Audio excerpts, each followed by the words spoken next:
इस वीडियो में आप बजट के बारे में समझेंगे।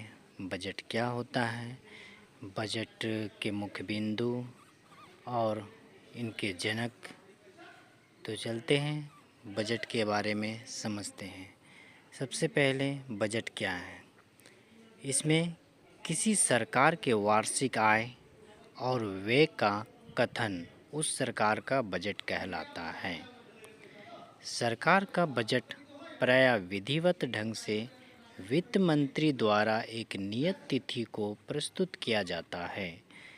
बजट में आरंभ हो रहे वित्तीय वर्ष के लिए सरकारों को होने वाली संभावित आय तथा प्रस्तावित व्यय का विस्तृत विवरण होता है।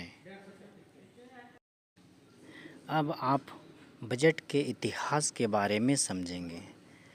भारत में जेम्स विल्सन को भारतीय बजट का जनक कहा जाता है, क्योंकि उन्होंने 1860 में ब्रिटिश शासन के दौरान पहला बजट पेश किया था।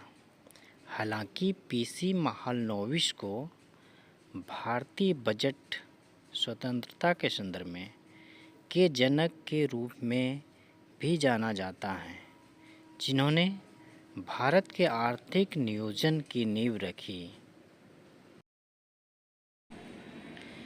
अब आप बजट के विभिन्न बिंदुओं को समझेंगे, जिसमें पहला है जेम्स विल्सन।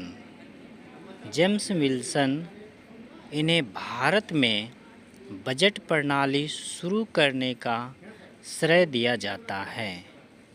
इन्होंने 7 अप्रैल 1860 को भारत का पहला बजट पेश किया था।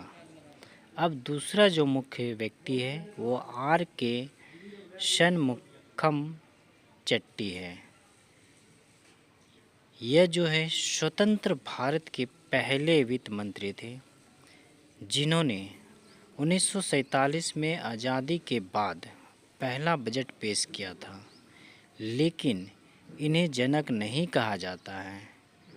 अगला जो मुख्य बिंदु है वो प्रशांत चंद्र महालनोबिस। ये जो है इन्हें भारतीय बजट के जनक के रूप में जाना जाता है, या आर्थिक नियोजन के संदर्भ में, जिन्होंने भारत के आर्थिक नियोजन की नींव रखी थी।